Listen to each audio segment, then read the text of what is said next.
Picture this: December 2nd, 1805. The pre-dawn fog over the Pratzen Heights is so thick you cannot see 50 yards. 2 emperors and 85,000 Allied soldiers believe they have Napoleon trapped. They see weakness. They see a general on the run. What they do not see is the single most elaborate trap in military history. Welcome to French history. To understand the miracle of Austerlitz, you must first understand the catastrophe that preceded it. The year is 1805, and Napoleon Bonaparte, the Emperor of the French, is not fighting a war of choice. He is fighting for his very survival. For 2 long years, his revolutionary army, the Armée d'Angleterre, the Army of England, had gathered on the coasts of Boulogne. 200,000 veterans, the finest soldiers in the world, staring across the 21 miles of water separating them from their greatest enemy. Their objective, the invasion of Great Britain. It was the one nation that had never bowed, the one power that funded every coalition against him, the paymaster of Europe. But that invasion would never come. The English Channel, that narrow strip of water, proved to be a moat wider than any ocean, guarded by the relentless, suffocating power of the British Royal Navy. Napoleon's admirals, haunted by the ghost of Nelson, failed him. Admiral Villeneuve, trapped and terrified, failed to break the blockade. And in October 1805, the dream of invasion was not just postponed, it was shattered. It was annihilated at the Battle of Trafalgar.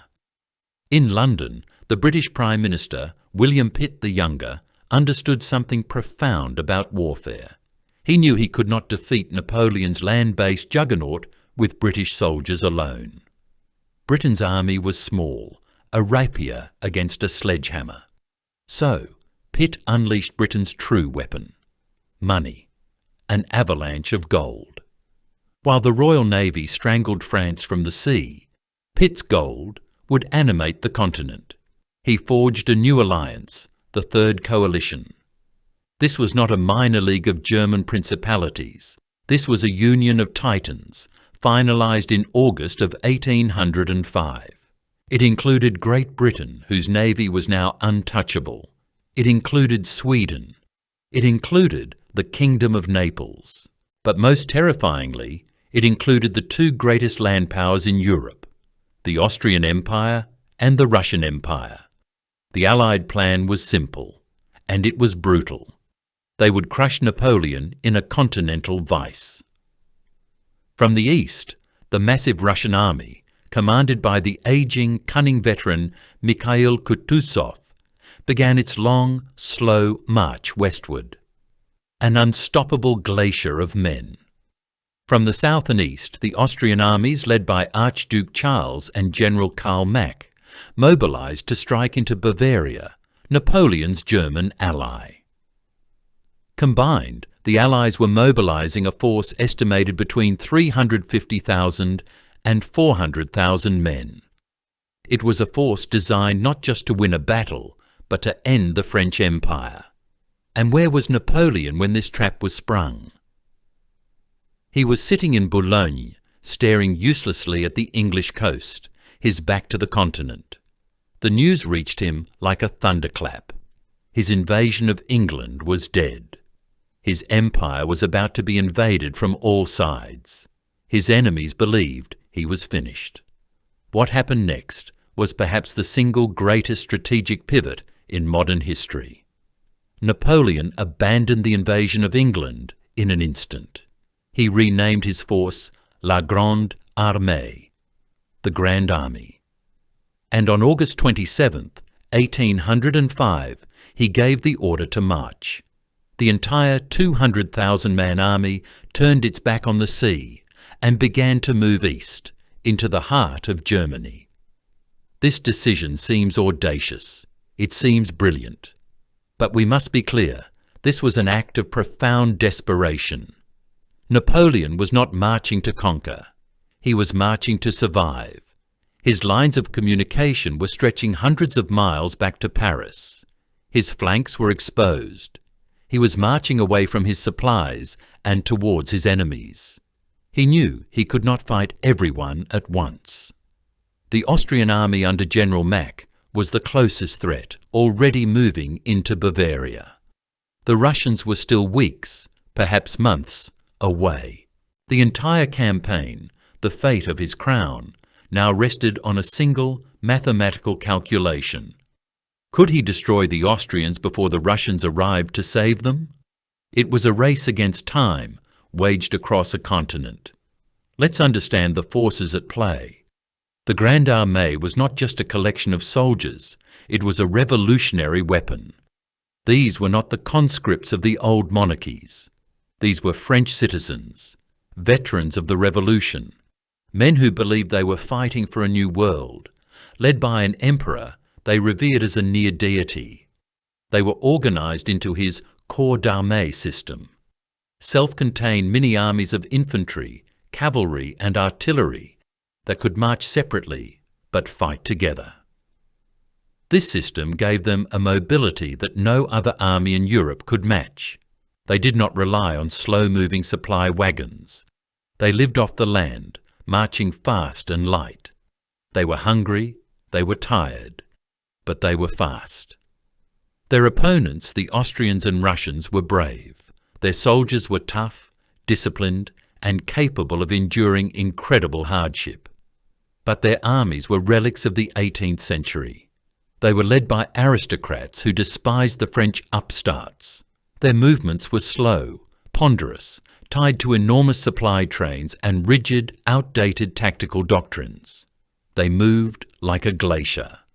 Napoleon moved like fire. This contrast in philosophies set the stage for the first act of the campaign. General Mack, commanding the advanced Austrian army of perhaps 60,000 men, did exactly what the 18th century textbooks told him to do.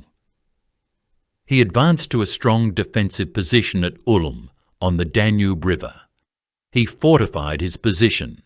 He secured his supply lines. He prepared to wait for the Russians to arrive.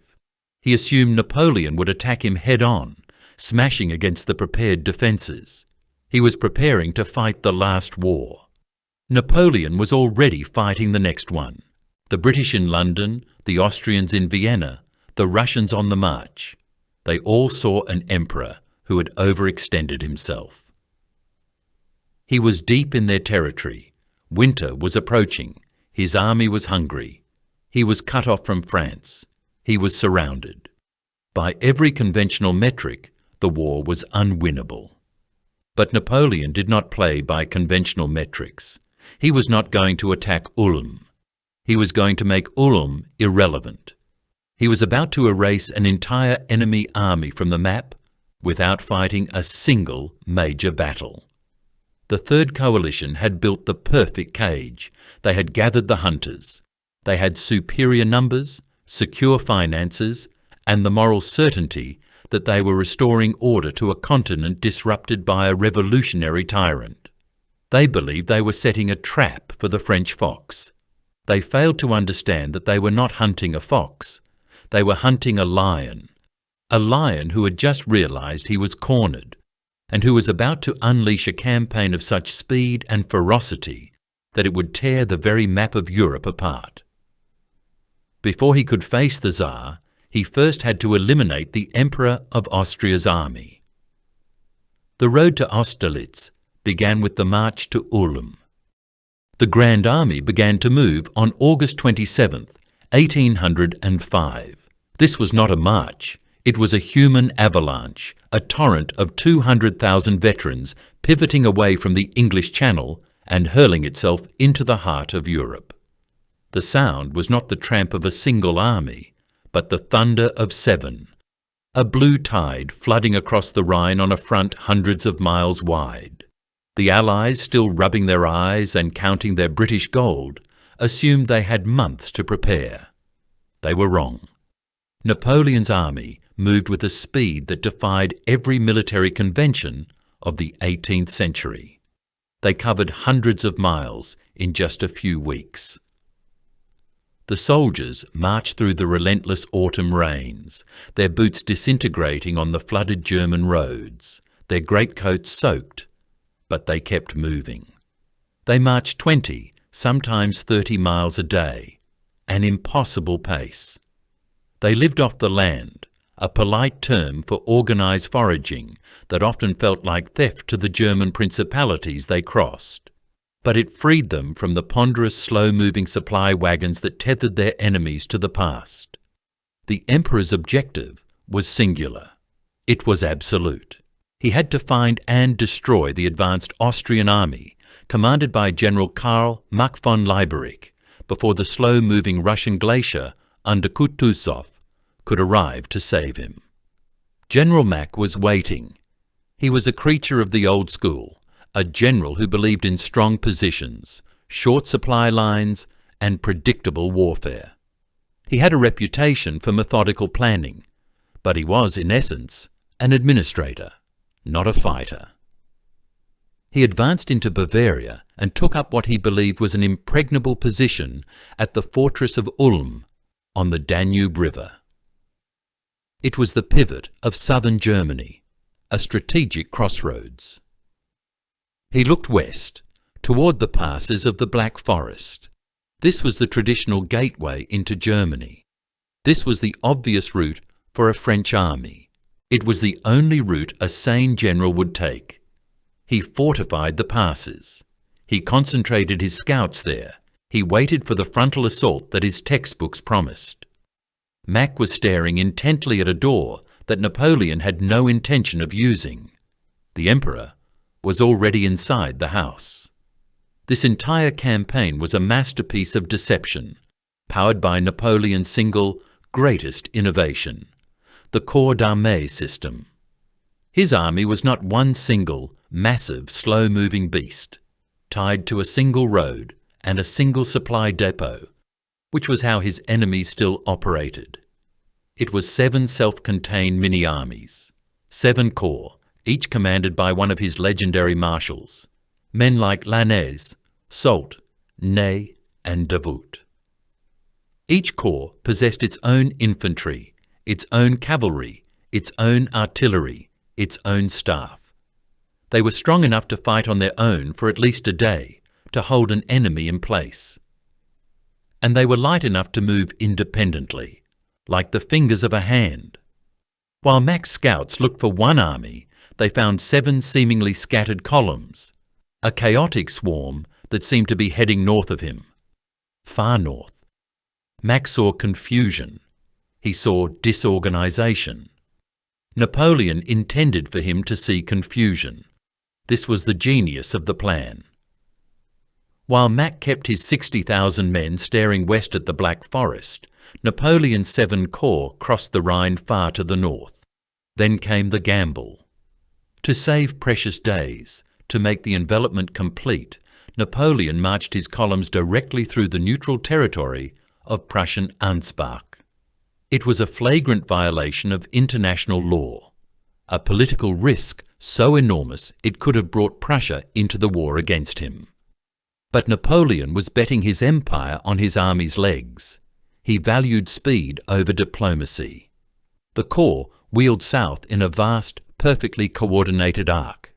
It was a manœuvre sur les derrières, a strategic envelopment on a scale the world had never seen. They crossed the Danube behind Mack. By early October, the trap was sprung. The reports began to trickle in to Mack's headquarters. French cavalry sighted near Donauwörth. Impossible. That was to his east.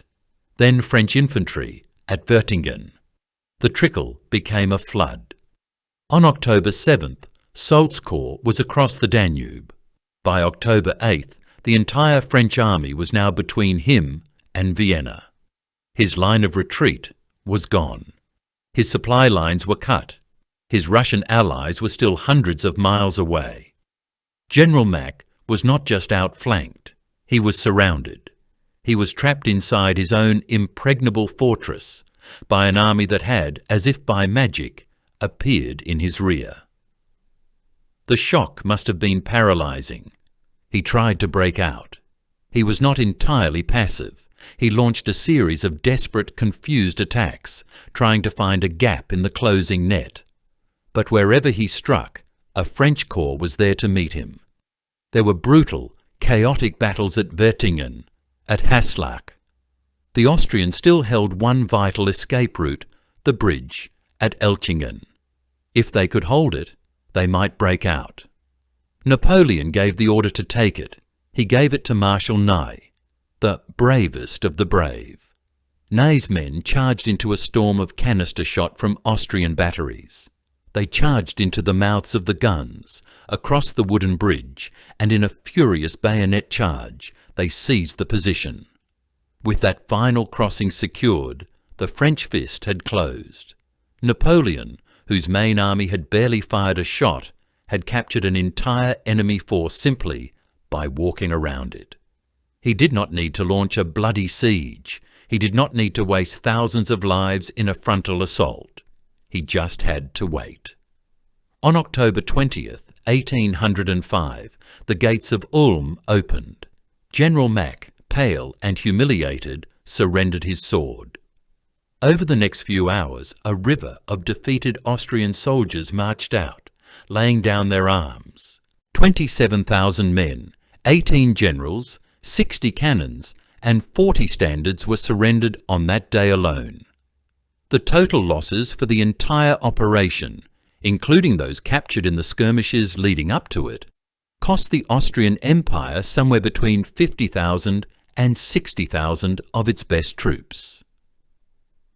And Napoleon, the man who had orchestrated this masterpiece, sat by a simple campfire, his grey coat splattered with mud, watching them pass. He had just won one of the most complete victories in military history. He had lost perhaps 2,000 men. He had won the first round. But this was not the end. It was only the beginning. Far to the east, the main Russian army, led by the wily, one-eyed veteran Mikhail Kutuzov, had heard the news of Ulm. And unlike Mack, Kutuzov knew exactly what kind of general he was facing. The old fox was not going to walk into a trap. He was retreating, luring Napoleon ever deeper into the heart of Europe and into the teeth of the approaching winter. The Ulm campaign had been a masterpiece of mathematics, a triumph of logistics, geometry and speed. But war, true war, is never just mathematics. It is a contest of human will, a clash of personalities played out on a canvas of 10,000 corpses. As Napoleon's exhausted, hungry army pushed east from Ulm, capturing an undefended Vienna in mid-November, the entire chessboard changed. The pieces were no longer just corps and regiments moving across a map. They were the complex, flawed, and terrifyingly volatile egos of three emperors.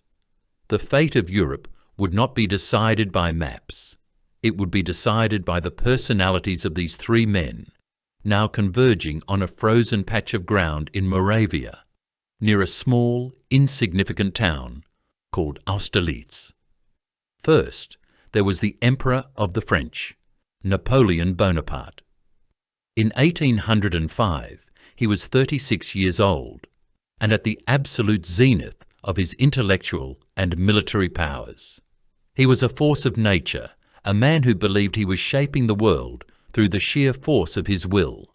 He had remade France in his own image, codifying its laws, rebuilding its institutions. He had shattered the old armies of Europe, time and time again. He had just executed the Ulm maneuver, a campaign so perfect in its conception and so flawless in its execution that military academies would study it for centuries. He possessed an unshakable, almost messianic confidence in his troops, in his marshals, and above all, in his star, his personal sense of destiny. He believed truly that he could not fail. But behind this iron confidence, the emperor was worried.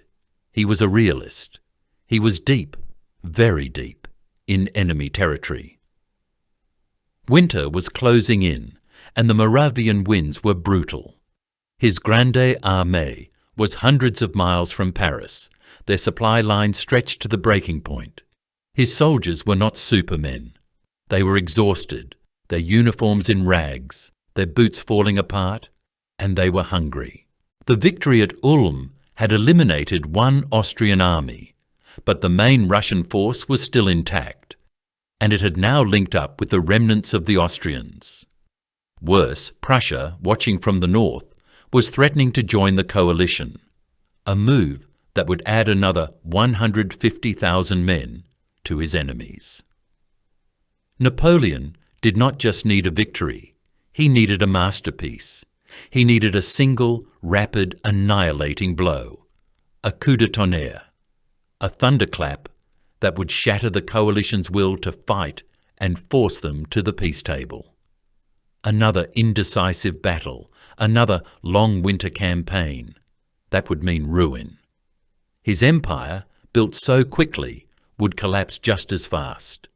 His primary opponent, Emperor Francis II of Austria, was a man defined by melancholy and defeat. He was, technically, the host of this great confrontation, fighting on his own imperial soil, yet he was a guest at his own execution. The shame of Ulm was fresh, a raw, gaping wound. General Mack's surrender had not just cost him an army of nearly 60,000 men.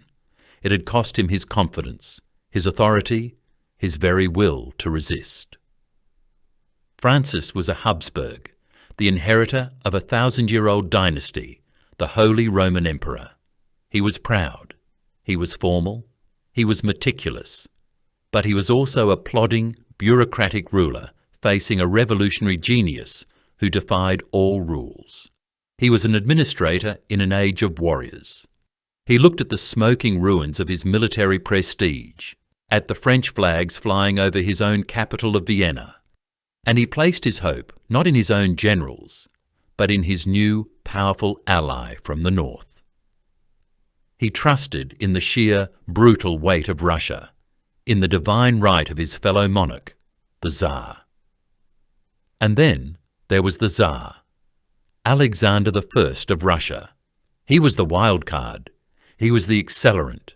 He was just 28 years old, tall, handsome, and consumed by a toxic combustible mix of idealistic vanity and profound, blinding arrogance. He genuinely saw himself as the saviour of Europe, the Agamemnon of this new crusade against the Corsican upstart. He held a deep, personal, almost pathological contempt for Napoleon. To him, Bonaparte was not a legitimate emperor. He was a revolutionary murderer, the beneficiary of mob rule, a product of the gutter, a man who had clawed his way to power while Alexander had been born to it, anointed by God. This personal hatred made the Tsar ambitious. It made him reckless.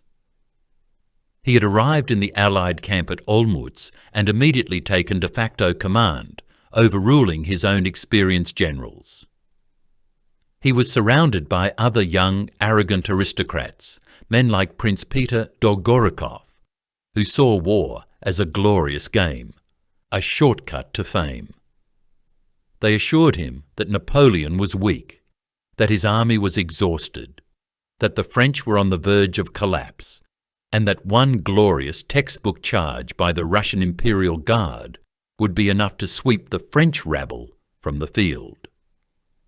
Alexander was not looking for a cautious campaign. He was looking for his moment of glory. He wanted his name etched in history as the man who slew the giant. This combustible mix of personalities created the true drama of the campaign, because the actual commander of the Russian army was Mikhail Kutuzov. He was the complete opposite of his young Tsar. He was old, nearly 60. He was scarred. He was cynical. He was fat and famously indolent, often sleeping through meetings, but his mind was sharp as a razor. He had lost an eye fighting the Turks. He had survived the disastrous campaigns of the last decade. He was a veteran who understood the brutal arithmetic of war. And unlike the Tsar's young advisers, Kutuzov was not arrogant. He was afraid. He was the only general in the Allied camp who truly knew what Napoleon was capable of. He had just skillfully extracted his army from max disaster, conducting a brilliant fighting retreat for hundreds of miles, sacrificing his rearguard to save his main force. He knew his own army, though brave, was exhausted from its 1,000-mile march. Kutuzov's strategy was simple. Retreat. Keep retreating. Lure Napoleon deeper into Moravia, further from his supplies. Let the winter, general winter, starvation, and the vast emptiness of the East do the work for him. Avoid a decisive battle at all costs. This was the same strategy that would one day destroy Napoleon in 1812. Kutuzov knew it was the only way to win. But Kutuzov was not in charge. The 28-year-old Tsar was. And the Tsar, surrounded by his cheering, inexperienced courtiers, was tired of running. He wanted his battle. He wanted his glory. And he wanted it now. This fatal clash of personalities, Napoleon's desperate genius, Francis's anxious defeatism, and Alexander's blinding arrogance, created the perfect psychological storm. Napoleon, observing this from his headquarters, receiving intelligence reports of the arguments in the Allied camp, realized he was facing an enemy led not by a single, calculating mind like his own, but by a committee of vanity and fear. The Allies were about to make a mistake. He just had to help them do it. Napoleon's mind was now a finely tuned instrument, sensing the precise frequency of his enemy's arrogance and fear. He had won the first phase of the war with his legs, annihilating Mack's army at Ulm. Now he had to win the second phase with his mind. The Allies outnumbered him, perhaps 90,000 to his 75,000. They held the high ground. They had the momentum of an entire continent's fury behind them. A conventional battle would be a bloody, uncertain slugging match. Napoleon did not deal in uncertainty. He needed a masterpiece. He needed to dictate the terms of his own victory. The great deception began not with armies, but with a piece of land, a low, rolling plateau called the Pratzen Heights. It was the center of the battlefield, the dominant terrain, the key to the entire position. Whoever held the Pratzen held the advantage. On November 21st, Napoleon ordered his marshals, Soult and Lannes, to advance and seize these heights. His veterans took the plateau with little resistance. The Allies, still assembling, watched him take the high ground. This was standard, predictable warfare. They prepared for a long, bloody fight to dislodge him. Then Napoleon did the unthinkable. He gave the order to abandon the heights. His marshals were stunned. Soult, a master tactician himself, must have questioned the logic. You do not simply give the best ground to the enemy. But Napoleon was not playing chess. He was playing poker. He was showing the Allies a winning hand, and then folding, inviting them to believe he was bluffing, or, better yet, terrified. The Allied army gratefully advanced and occupied the very ground Napoleon had just handed them. They settled in, placing their command posts and heavy batteries on the plateau, looking down with contempt on the French army clustered in the foggy valleys below. They felt superior. They felt dominant. This was exactly what Napoleon wanted. The physical trap was now set. The next phase was psychological. Napoleon, the master of propaganda, the emperor who had projected an aura of invincible genius, began to act. He needed the Allies, specifically the arrogant young Tsar, to believe he was not just weak, but desperate, cornered, and afraid. He began to pull his troops back. He moved his headquarters further to the west. He sent a personal envoy, General Savary, to the Tsar's headquarters, not with terms of surrender, but with humble requests for an armistice. He wanted to spare the shedding of more blood. To the cautious Austrian Emperor Francis, this sounded reasonable. To the wily Kutuzov, this sounded like a trap. But to Tsar Alexander and his circle of young, hot-blooded courtiers, this was the smell of blood in the water. The Napoleon Bonaparte, the conqueror of Europe, the man who had just taken Vienna, begging for peace. It was too perfect. Alexander's vanity was confirmed. He believed Napoleon's army was shattered, starving, and on the brink of revolt. The Tsar, in his arrogance, refused to meet the Corsican upstart himself. That would be beneath his dignity. Instead, he sent his own personal aide-de-camp, the supremely arrogant 27-year-old Prince Peter Dolgorukov. This was the moment the trap truly snapped shut.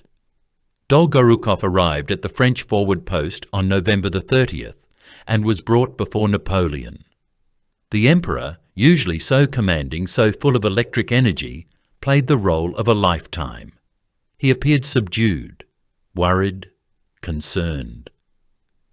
He listened patiently, almost meekly, as the young Russian prince, puffed up with the power of his Tsar, essentially dictated terms of surrender. Dolgorukov demanded that Napoleon abandon Italy, renounce the crown of iron, give up Belgium, and retreat beyond the Rhine. It was a victor's peace, delivered before the battle had even been fought. Napoleon absorbed the insults. He let the prince talk. He nodded thoughtfully. He debated nothing. Dolgorukov left the meeting utterly convinced that he had just seen a broken man. He raced back to Allied headquarters to report the fantastic news. Napoleon was terrified. His army was on the brink of collapse. One push, one strong attack, and the whole French edifice would crumble. The final piece of the deception was the most dangerous. Napoleon's psychological warfare had convinced the Allies that he was weak. Now he had to convince them where he was weak. He needed them to attack, but he needed them to attack in a very specific place. He studied his map. The Allied plan, he intuited, would be to cut him off from his line of retreat to Vienna, which ran to the south. Therefore, they would try to sweep around his right flank. So Napoleon decided to make his right flank look impossibly, invitingly, suicidally weak. He ordered his marshals to stretch their line thin. The defence of his entire right flank, a line several miles long, centred on the villages of Telnitz and Sokolnitz and the Golbach stream, was entrusted to a single, overextended division under General Legrand. This one division, perhaps 7,000 men, would have to face the main Allied assault of 50,000. He made sure the Allies saw this weakness. His scouts made accidental contact and then fled in panic. He pulled his troops back from the villages slightly. He left obvious gaps in his line. He made it look like his right flank was hanging in the air, held together by nothing but hope and a few companies of infantry.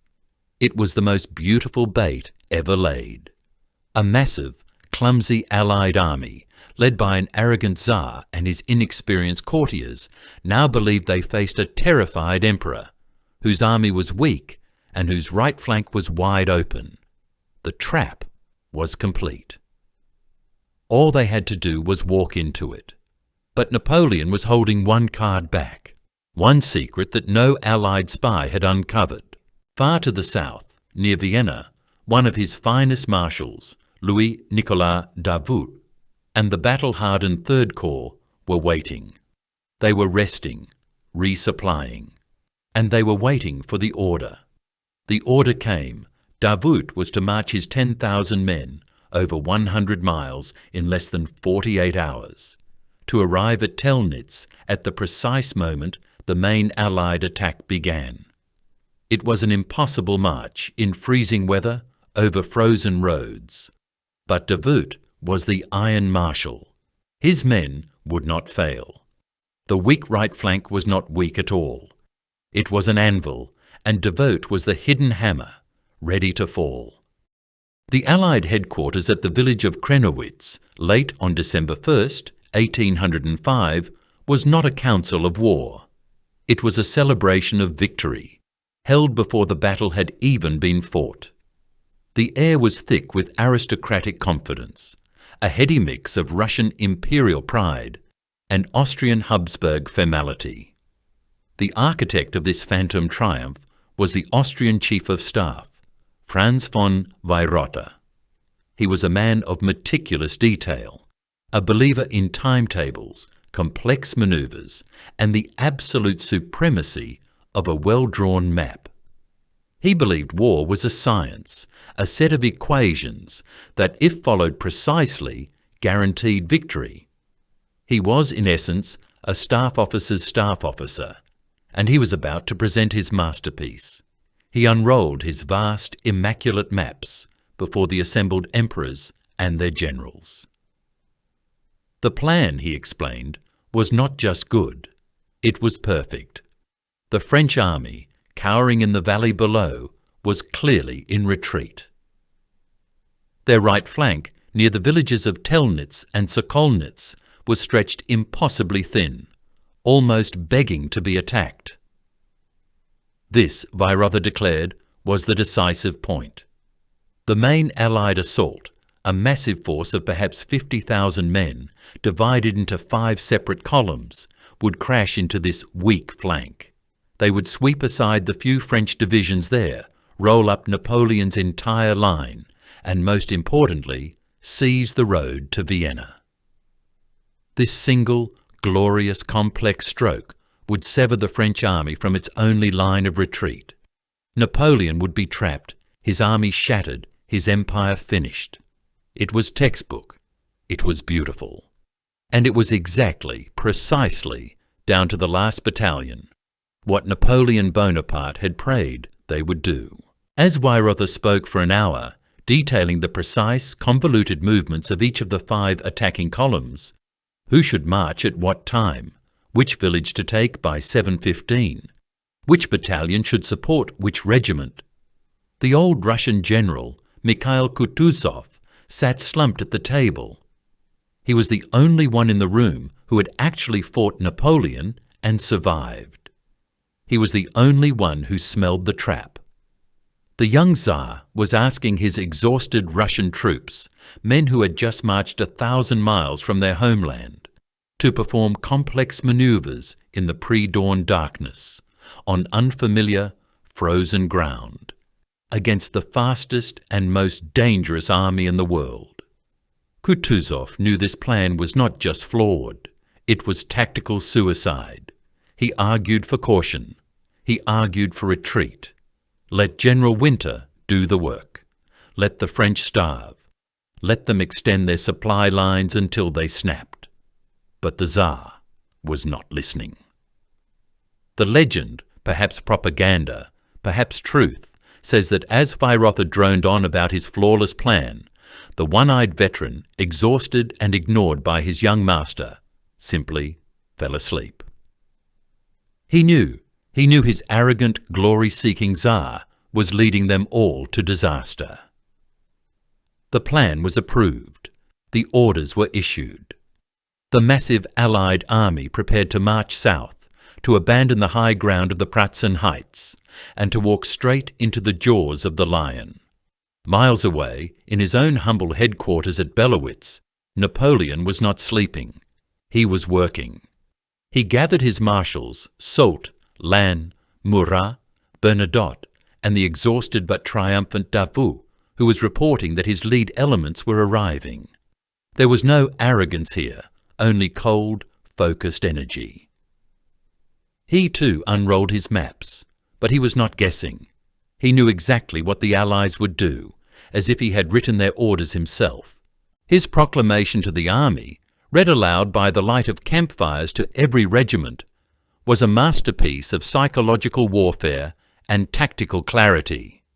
"Soldiers," it began, "the Russian army has presented itself before you to avenge the Austrian army of Ulm." He then laid out the entire enemy plan, not as a possibility, but as a certainty. He explained that the Allies thought he was weak.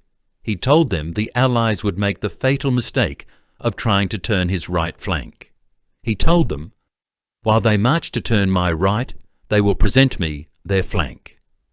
It was the entire battle, the entire secret, revealed in a single, devastating sentence. He was trusting his plan not to his generals, but to his corporals and his privates. He was making every soldier on that field a partner in his genius. He finished with a simple promise. "Soldiers, I myself will direct all your battalions. I shall keep myself at a distance from the fire if, with your accustomed bravery, you carry disorder and confusion into the enemy's ranks. But if victory should be for a moment uncertain, you shall see your emperor expose himself to the first blows." This was a contract sealed with loyalty. "This," he concluded, "will be the most glorious battle ever fought." As the evening of December 1st wore on, Napoleon mounted his horse and rode out to inspect the forward positions one last time. He moved through the camps in the dark, his famous grey greatcoat buttoned against the biting cold. He wanted to see the ground near Telnitz for himself, to ensure the bait was perfectly set. His soldiers saw him. A whisper went through the ranks, then a shout. "L'Empereur! Vive l'Empereur!" And then something spontaneous happened, something magical. It started with one soldier, a veteran of the Italian campaigns, twisting a handful of straw from his bedding into a makeshift torch. He lit it, lifting it high to salute the emperor on the anniversary of his coronation. Then the man next to him did the same, and the man next to him. In minutes, the entire French line, stretching for miles along the Goldbach stream, erupted in a spontaneous blazing ovation. 70,000 men, holding 70,000 burning torches of straw, lifting them high, shouting, weeping, cheering his name. It was a sea of fire in the frozen darkness, a river of light flowing through the valley. From their dominant position on the Pratzen Heights, the Allied commanders looked down at this incredible spectacle with absolute contempt. What they saw confirmed their every arrogant assumption. They did not see an army celebrating its leader. They saw an army in panic. They saw soldiers burning their camp. They saw the unmistakable signs of an army destroying its supplies before a desperate nighttime retreat. It was the final, perfect, accidental piece of deception. Napoleon, however, was deeply moved. He rode back to his headquarters, his mind now calm. The Allies believed he was retreating. His men were filled with fire. The plan was set. The trap was laid. All that was left was the dawn. The battle for Austerlitz began in the dark, 4 o'clock in the morning, December 2nd, 1805. A freezing, bitter cold settled over the Moravian Valley, a cold that bit through wool greatcoats and numbed fingers clutching muskets. The ground was frozen hard, and the fog was a physical presence, a thick, wet, blinding shroud that muffled all sound and chilled the soul. You could not see a man 20 yards away. It clung to the low ground, especially along the frozen, boggy banks of the Goldbach stream. Into this gloom, the Allied left wing began its ponderous, fateful movement. This was not a subtle probe. This was a sledgehammer, the main effort of the entire Allied army. General Buxhoughton, a man of stubborn determination rather than tactical brilliance, commanded this southern wing. He had under him 3 massive columns of Russian and Austrian troops. First came General Kienmeyer's advance guard, a mix of Austrians and Russians. Behind him, the main columns, Doktorov's Russians and Langeron's Russians. This was the fist of the coalition, a crushing weight of perhaps 40,000 men, though some estimates place the total commitment to the southern flank closer to 50,000. Their objective was simple, laid out with such beautiful, fatal clarity by Weyrother's plan.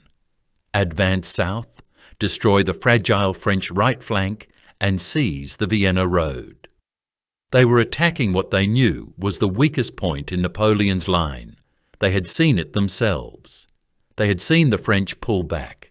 They advanced with the confidence of an army that believes the battle is already won, stumbling and cursing in the dark, their commanders already arguing about the complex timetables that were failing before the first shot was fired. Waiting for them in this fog, centred on the small, frozen villages of Telnitz and Sokolnitz, was a single French division under General Legrand, and not even a full division. Initially, only the Third Line Regiment, perhaps 2,500 men, held Telnitz. They were positioned along the Goldbach stream, a miserable obstacle, 4 to 6 feet wide in places, but with marshy frozen banks that would break up any cavalry charge and slow infantry to a crawl. The French had fortified the houses, punched loopholes in the vineyard walls. They were not just outnumbered, they were sacrificial. They were the bait. Their orders from the Emperor were simple and terrifying. Hold. Hold at all costs. Do not retreat. Do not break. Just hold. The first clash came at Telnitz around 7 o'clock, just as a weak, watery sun failed to burn through the mist. The lead Austrian column, Kienmeyer's hussars, advanced. They found the bridge at Telnitz defended. The French defenders of the Third Line Regiment, hidden by the fog and the village houses, waited. They held their fire until the white coats of the Austrians were almost on top of them. Then they unleashed a devastating volley. The sound of musketry ripped through the dawn, a sharp, crackling roar in the muffled quiet. The hussars recoiled, leaving men and horses thrashing in the icy mud. The battle for Telnitz became a brutal, desperate brawl. The Austrians pushed their infantry forward, fighting from house to house. The French fought back with bayonets, using the narrow streets to their advantage. But the pressure was too much. The Austrians pushed the French out of the village through sheer weight of numbers. They took the bridge. They had broken the flank. Victory seemed immediate. But then, emerging from the fog like ghosts, came the first elements of the impossible. The vanguard of Marshal Davout's Third Corps. These men were not supposed to be there. They were supposed to be miles away, near Vienna. They had marched over 110 kilometres, nearly 70 miles, in just 48 hours. They were marching on no sleep, on no food, their feet bloody, their faces grey with exhaustion, fueled by an iron loyalty and the urgency of their emperor's call. They were, by any standard, exhausted. They were ghosts in ragged uniforms. But they were Davout's men, the Iron Marshal's finest, and they arrived at the exact moment of crisis. Davout's men did not pause to rest. They did not form a defensive line. They fixed bayonets and charged. They smashed into the Austrians who were just celebrating their capture of Telnitz. The shock was total.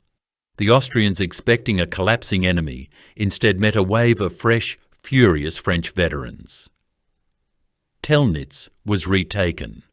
The Austrians fell back, reformed, and attacked again. Now the Russian columns under Doktorov began to arrive, adding their immense weight to the assault. The village changed hands 3, perhaps 4 times in an hour of savage, confused fighting. Men were bayoneting each other in the foggy streets, unable to tell friend from foe beyond a few feet. A little to the north, the village of Sokolnitz and its small, walled chateau became the next vortex. This was Langeron's objective. His Russian column, over 12,000 strong, slammed into the single French regiment holding it, the 26th Light. The French were overwhelmed. They were pushed out of the village and back across the Goldbach stream. It looked like the line was truly broken. But Davout and Legrand were masters of this kind of desperate, chaotic fight. They launched an immediate counterattack. The 26th Light, reinforced by Davout's arriving troops, charged back into Sokolnitz. The fighting was hand-to-hand, a swirling melee inside the chateau walls, in the barns, in the village streets. The entire Allied left wing began to bog down in this one small sector. More and more Russian and Austrian battalions were fed into the fight for Telnitz and Sokolnitz. The battle became a bloody vortex, a bottomless pit for Allied reserves. This was the genius of Napoleon's anvil. The Allied commanders, Buxhowden, Langeron, Doktorov, were blind. They were blind in the fog, and they were blind in their arrogance. Fixated on their original plan, they could not see the bigger picture. They saw only the fierce, desperate resistance on the French right. They assumed this must be where Napoleon was concentrating his strength. This must be the main battle. So they sent more men south, and more. They were doing exactly what he wanted. They were piling tens of thousands of their best troops into a meaningless village brawl at the southern edge of the field, all while their own centre, the dominant Pratzen Heights, was being stripped bare, left undefended, waiting for the real attack. While the fires of Telnitz and Sokolnitz, now raging for hours, consumed the attention of 50,000 Allied soldiers, Napoleon Bonaparte stood on his vantage point, the Zuran Hill. He was motionless, a small grey figure against the vast, frozen landscape, his telescope pressed to his eye. He had not slept. His marshals, his band of brothers, stood around him, their anxiety masked by professional calm. The air was so cold it stung the lungs, a dry, sharp cold that made every breath visible. And the fog. The fog was a physical entity, a thick, white, suffocating blanket that swallowed the world, clinging to the low ground along the frozen, boggy banks of the Goldbach stream, and hiding the two armies from each other. This fog was Napoleon's greatest ally. It was a curtain concealing the true star of the show, the hammer blow he had held in reserve. It concealed the 20,000 men of Marshal Soult's 4th Corps, the finest infantry in the Grande Armée, who were crouched in the mist-filled valleys, waiting. They had been standing there since 5 in the morning in total silence, shivering, their hands numb, but their discipline absolute. Napoleon's entire battle plan, his empire, his very life, now rested on a single, agonizing calculation: timing. He watched the Pratzen Heights. This was the key. The dominant ground, the centre of the Allied line, the high ground he had so contemptuously abandoned the day before. He watched it through his telescope, waiting for the one sign that his psychological gamble had paid off. He saw the first movements, just after 8 o'clock, vague shadows in the mist, larger formations, moving not towards him, but away from him, moving south. Then, as the sun began to climb, the fog began to swirl, to tear, to dissipate. And he saw it. It was happening. It was actually happening. The Allied columns were gone from the centre. The last of the Russian reserves, the brigades under the Tsar's own brother, Grand Duke Constantine, were marching off those heights, marching south to join the glorious phantom victory at Telnitz. They were doing it. They were abandoning the centre. They were walking into the trap.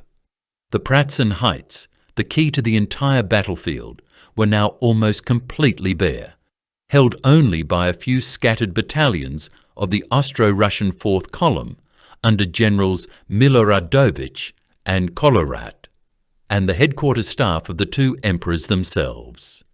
It was a vacuum, a void, a fatal error screaming to be punished. The sun, as if summoned by theatrical cue, finally broke through the mist. It was just before 9 o'clock in the morning. It burst over the plateau in a brilliant, theatrical, blinding golden light, illuminating the now empty heights. Napoleon's soldiers, seeing this, would forever call it the Sun of Austerlitz. Napoleon lowered his telescope. His face was a mask of cold, serene calculation. This was not the flushed face of a gambler. It was the calm focus of a mathematician who has just seen his equation solve itself. He turned to his marshal, Marshal Soult. Soult was arguably his finest battlefield commander, a man of cold, precise, tactical brilliance. Nicknamed the greatest manoeuvrer in Europe, Soult had been waiting for this moment. His 2 divisions were poised. "How long?" Napoleon asked, his voice calm. "Will it take you to reach the heights?" Soult looked up at the slope, a distance of perhaps 1,000 yards, steep and muddy. He judged the distance, the ground, the readiness of his men. "Less than 20 minutes, sire. My divisions are ready." Napoleon nodded. He checked his watch. He waited. Not yet. He let the last Russian battalions move further south. He let them commit.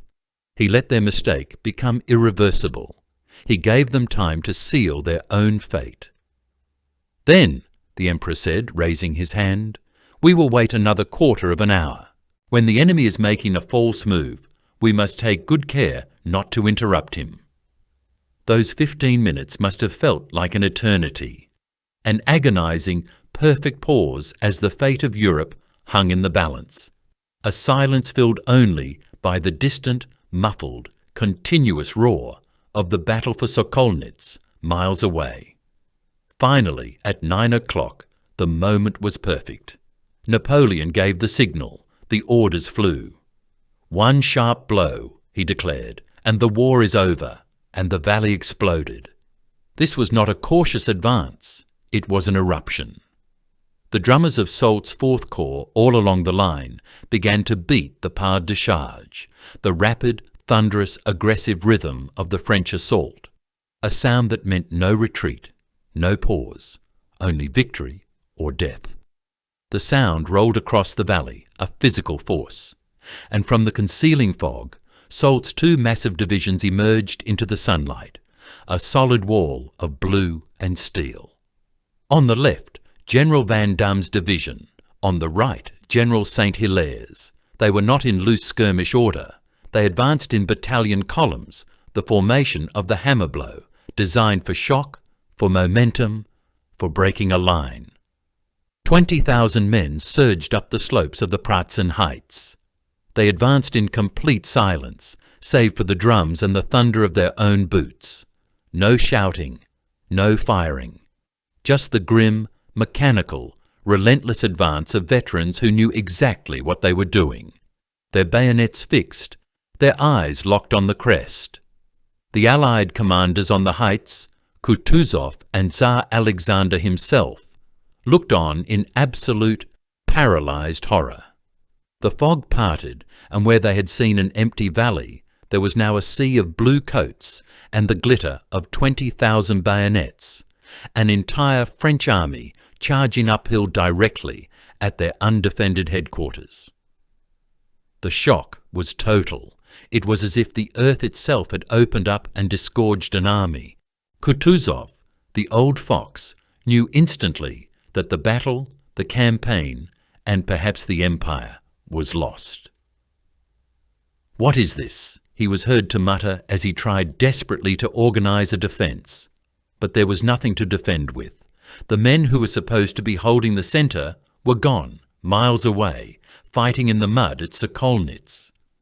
All that remained was a handful of battalions from the 4th column under Miloradovich and Kolorat, some headquarters staff, and the 2 emperors themselves, staring in disbelief at the avalanche of steel coming towards them. This was not a simple walkover. The Russians and Austrians who were there, though desperately outnumbered, fought with the desperate courage of doomed men. They tried to form a line. Their artillery, hastily unlimbered, began to fire canister shot, tearing bloody lanes into the advancing French columns. But the French did not stop. They did not even slow down. They closed ranks, stepped over their fallen comrades, and kept coming. St. Hilaire's division on the right bore the brunt of this fire. They were marching towards the village of Pratzen itself, the highest point. The Russian guns tore into them. St. Hilaire himself was wounded, but refused to leave the field. His men, seeing their general bleeding but still advancing, found new strength. They hit the Allied line. The combat was brutal, point-blank musketry and bayonets, a swirling, desperate melee around the village. On the left, Vendôme's division had a slightly easier path. They smashed through the thinner Austrian defences, their momentum carrying them all the way to the crest of the plateau. In less than an hour of savage, confused and desperate fighting, Soult's men had done the impossible. They had seized the entire Pratzen Heights. They had captured the Allied command post. They had captured the Allied batteries. They stood victorious on the very ground the Allies had abandoned, looking down on the chaos they had created. The Allied army was now cut in two, severed. The northern wing, under Prince Bagration and Liechtenstein, was now completely isolated, facing Marshal Lannes and Murat's cavalry. The southern wing, the massive 50,000-man force under Buxhoden, was now trapped. They were still fighting, still pushing against Davout's iron defence at Telnitz, completely oblivious to the fact that the battle had already been lost, miles behind them. They were in a bag, and Napoleon's hand was now closing it. Soult's victorious corps, having reformed on the heights, did not rest. They executed the second part of the plan. They wheeled 90 degrees to the south. They became the hammer, descending from the heights onto the unsuspecting rear of the Allied left wing. The battle was not over, but the victory was already decided. The trap had sprung, and the hammer blow had landed. While Soult's legions were executing the single greatest hammer blow of the Napoleonic Wars, a second, entirely separate battle was raging on the northern flank of the field. This was not a battle of finesse and envelopment.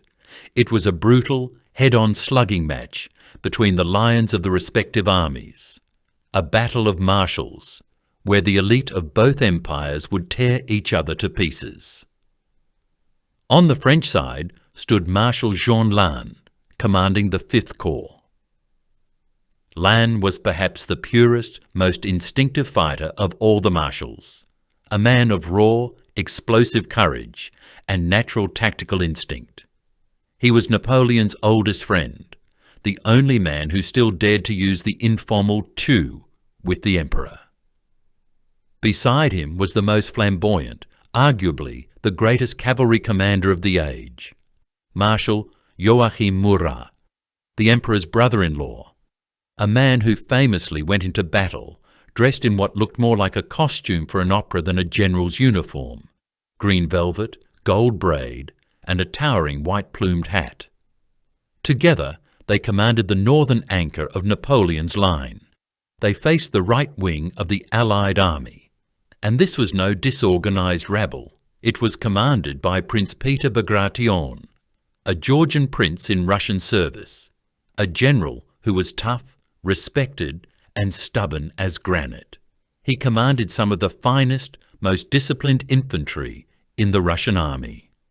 Supporting him was the bulk of the Allied heavy cavalry, thousands of disciplined Austrian cuirassiers under Prince Liechtenstein. This northern battlefield was dominated by a single, crucial terrain feature, a small, steep hill known as the Santon.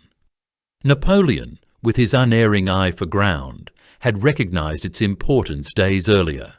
He had ordered it fortified. His engineers had dug trenches on its slopes and placed 18 heavy cannons on its crest. This hill was the pivot point of his entire northern flank. It had to hold.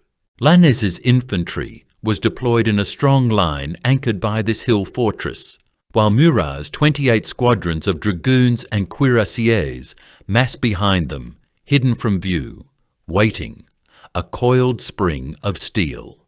The battle here started early, a grinding, attritional fight that began even before Soult's main assault. Lannes's infantry advanced, met by the stubborn, almost inhuman resistance of Bagration's men. Artillery from both sides hammered the lines, the air filled with the shriek of cannonballs. This was the holding action to the north, a savage and costly affair designed to achieve one single, vital objective: to fix Bagration in place, to convince him that this was the main battle, to prevent him from ever realizing what was happening on the Pratzen Heights, miles to his south. For hours, Lannes and Bagration traded devastating musket volleys at point-blank range. Murat's cavalry clashed with Liechtenstein's Austrians in a series of swirling, inconclusive, but incredibly violent cavalry duels between the main lines. Thousands of horsemen met in a cloud of dust, frozen mud and steel, each side testing the other, probing for a weakness, but neither able to land a killing blow. The lines held. The battle was a bloody stalemate. But then the news from the centre changed everything. The Allied command, watching Soult's blue tide crest the Pratzen Heights, was in a state of terminal, apocalyptic panic. Tsar Alexander and his brother, Grand Duke Constantine, saw their army centre collapsing. They saw the battle being lost right now, in this very moment. In a desperate, royal gamble, Constantine made the decision. He would commit the final, ultimate reserve, the one unit held back for the moment of greatest glory or greatest need. He would send in the Russian Imperial Guard. This was not just any unit. This was the elite of the elite, the soul of the Russian Empire. The Chevalier Guard and the Horse Guards, giants selected for their loyalty, their perfect aristocratic appearance, and their utter fearlessness. They were dressed in immaculate white uniforms with gleaming brass cuirasses and towering eagle-topped helmets. They were the Tsar's personal protectors, the symbol of Romanov power. They were an icon, an avalanche on horseback. They had never known defeat. Constantine, seeing a gap opening in Soult's victorious but exhausted line, pointed his sword not south to help the trapped Buxhoden, but west. Directly at Vandame's division, which was still reforming after its brutal climb up the heights. The Russian Guard charged, 4,000 pounds of man and horse thundering down the slope from the Allied command post. They were not just attacking, they were an execution. They crashed into Vandame's 4th Line Regiment. The French infantry, exhausted from their assault, caught in the middle of reorganizing, still breathing heavily from the climb, were not prepared for this. The sheer, terrifying weight of the Russian charge broke them. The line shattered. The Russian cavalry tore through them, sabres rising and falling, cutting down the fleeing French infantrymen. In the chaos, they captured the battalion's eagle, the sacred bronze standard of the regiment, a symbol of its honour, presented by Napoleon himself. This was a catastrophe, a humiliation. A hole had just been punched in Napoleon's new centre. The battle, for a moment, hung in the balance. The Russian Guard had broken through. Napoleon, watching from his command post, saw it all. He had been watching Soult's magnificent attack, and now he saw the white wave of Russian cuirassiers breaking his victorious line. He was calm. This was the crisis he had anticipated. This was why he also had a guard. He turned to his own ultimate reserve, the men he held back for the single, decisive moment, his own Imperial Guard.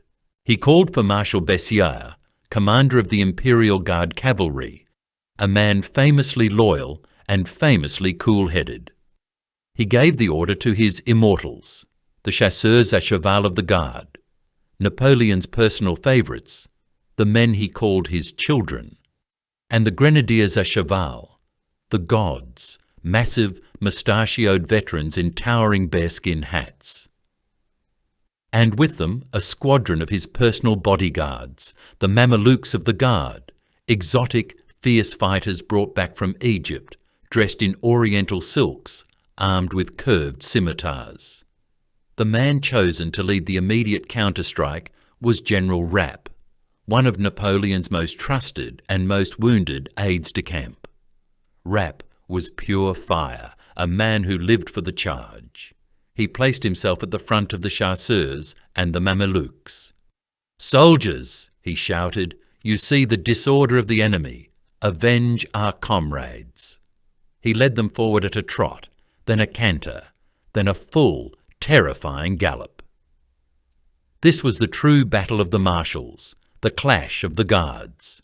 It was the most spectacular, terrifying and important cavalry action of the entire Napoleonic Wars. The white-coated Russians, disorganized by their own successful charge, still milling about among the broken French infantry, were suddenly hit in the flank by Rapp's elite.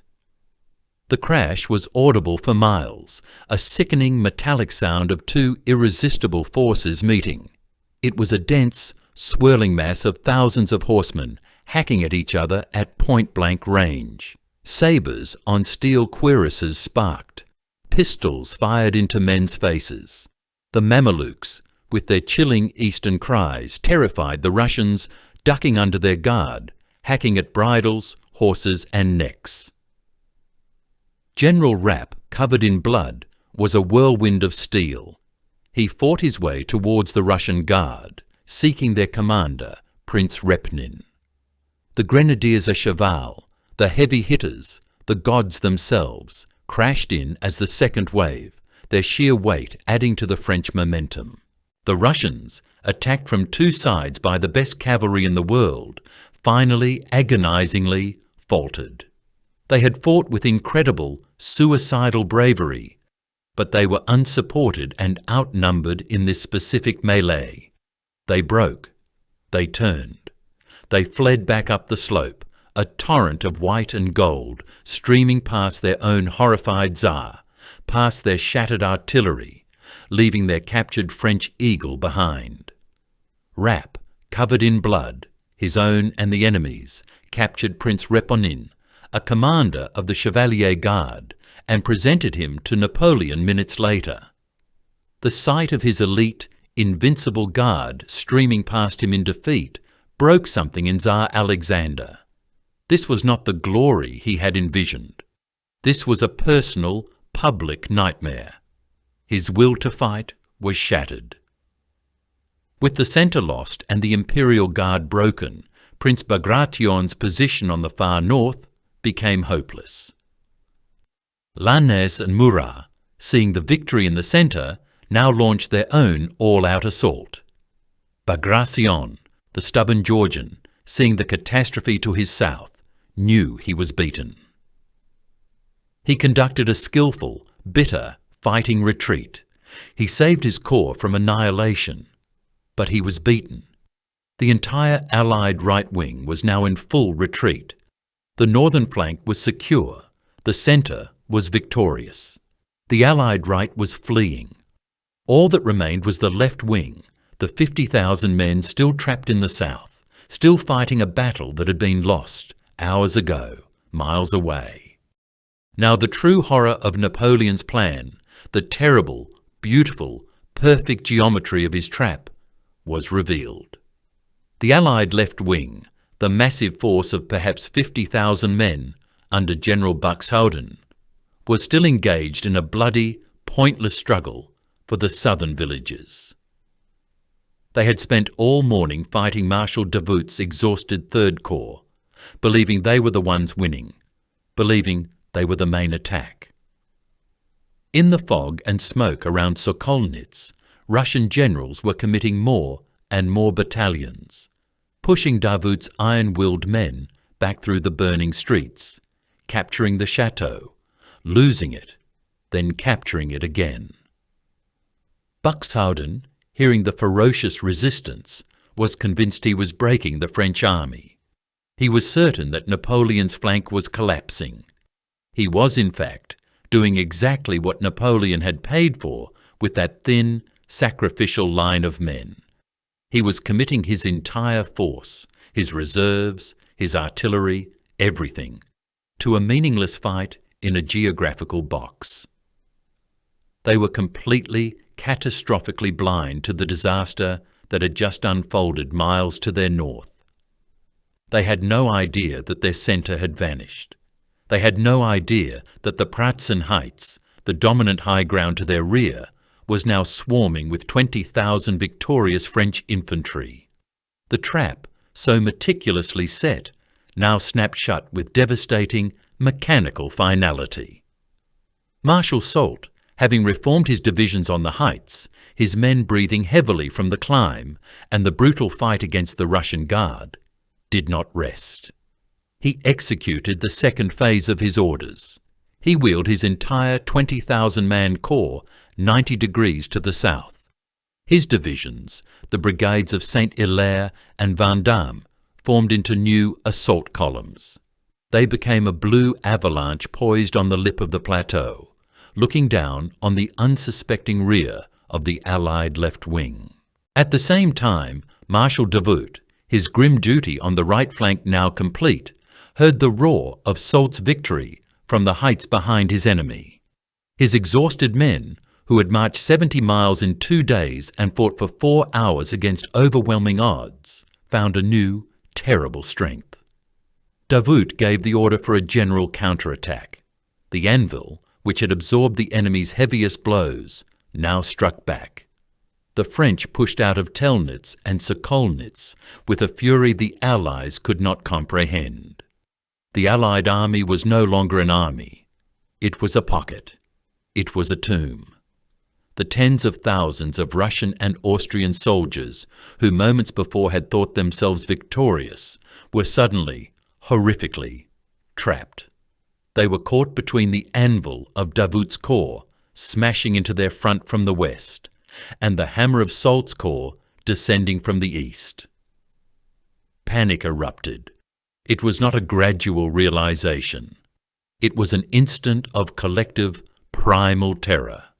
The sound of Soult's drums, the pas de charge, was coming from the wrong direction. It was coming from their rear. The rigid, disciplined columns that had marched so confidently into battle just hours earlier dissolved. They inverted. The rear ranks, suddenly becoming the front ranks, tried to turn and face the new threat descending from the heights. But the original front ranks were still engaged with Davout. The formations collapsed inward on themselves, becoming a dense, terrified, stampeding mob.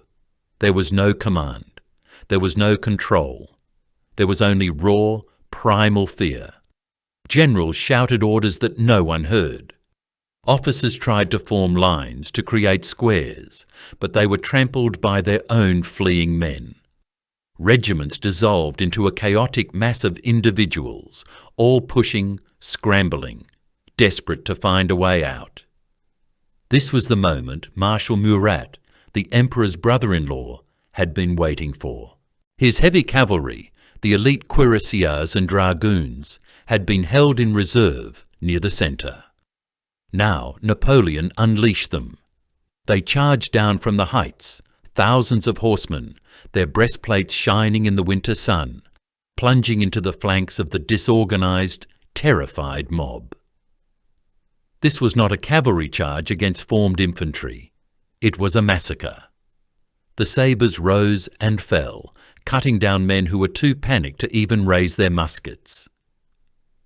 The Allied army, a coherent force of 50,000 men that morning, ceased to exist. It became a frantic rabble running for their lives.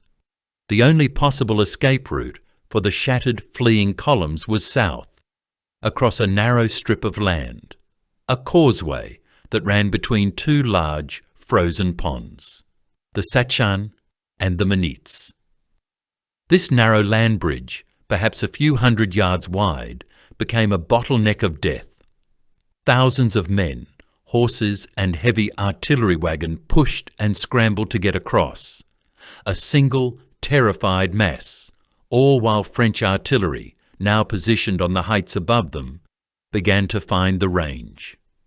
Napoleon himself had ridden forward to the heights to watch the final destruction of his enemy. He saw the panicked mob trying to escape across the frozen Sachin Pond. The ice was thick, but perhaps not thick enough. He gave the order to his guard artillery. Fire on the ice. This is the most infamous and perhaps most mythologized moment of the battle. According to Napoleon's own bulletin and the legend that followed for centuries, he ordered his cannons to fire not at the men, but at the ice itself. The heavy 12-pound cannonballs smashed into the frozen surface. The ice cracked. It shattered.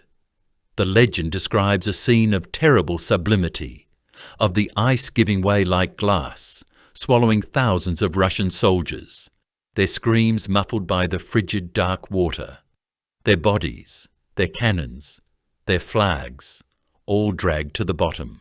For centuries, this was the defining image of Austerlitz's brutality. Napoleon, the cold-blooded god of war, drowning his enemies like rats in a barrel.